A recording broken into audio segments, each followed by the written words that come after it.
welcome to the Nakuru TV News Roundup on Friday, the 30th of March 2018.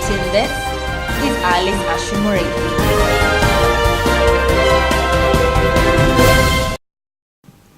20 Kenyans are among more than 100 people who were deported from the United States over immigration issues. Police and immigration officials said a private plane carrying 114 individuals landed at the Jomo Kenyatta International Airport today morning.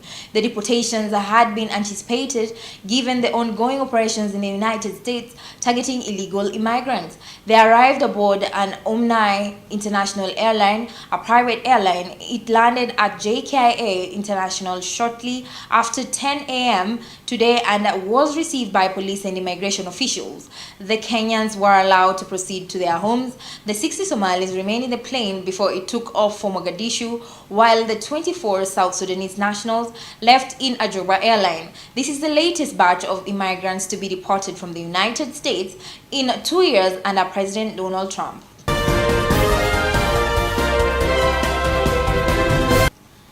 Kenya Airports Police Unit Commandant Philip Ndolo, the man under whose watch lawyer Miguna was held at Jomo Kenyatta International Airport in Nairobi, has been replaced. Mr. Ndolo was recalled to Vigilance House, the police headquarters in Nairobi, over what is believed to be in connection with the Miguna saga. The Assistant Inspector General of Police, who was stationed at Jomo Kenyatta International Airport, where Mr. Miguna was held for 3 days and later deported, was ordered to hand over to his deputy Titus Karuri Ndungu. Though there was no official communication from police headquarters, informed sources associated the recall with the deportation saga.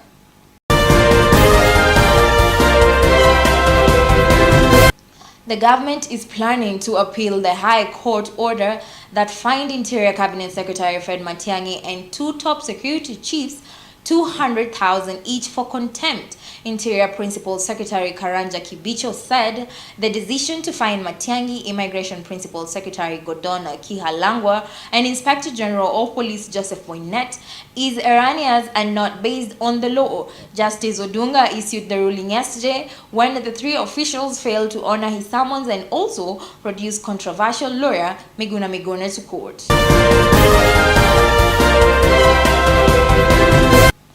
Kenya has suspended constructions of the border wall with Somalia to pave way for bilateral talks between 2 countries. The construction was halted amid tensions in Mandera town and Bulahalwa in Somalia over a dispute in which some 64 houses have been earmarked for demolition to pave way for border wall construction. It is believed the houses encroached inside Kenyan territory and had caused tension, fueled by the social media propaganda, causing fear among locals. The wall construction had been undertaken by a contractor under supervision of the Kenya Defense Forces and has progressed well, cushioning Mandera town from terror attacks.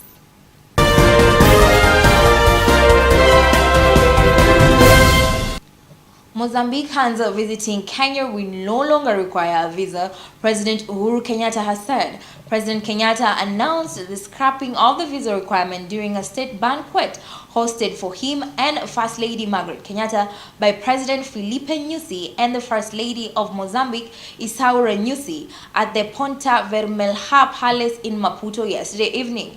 To further enhance cooperation between the 2 countries, President Kenyatta said Kenya this year will open a consulate in Maputo with the aim of having a full mission next year in the financial year.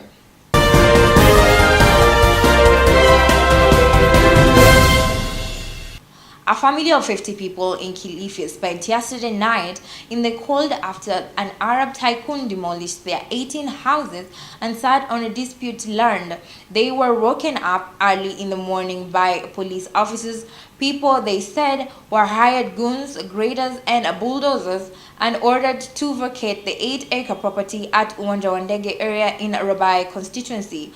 All houses, including some built recently, were brought down, leaving the elderly, women, children, and men hopeless and with nowhere to go.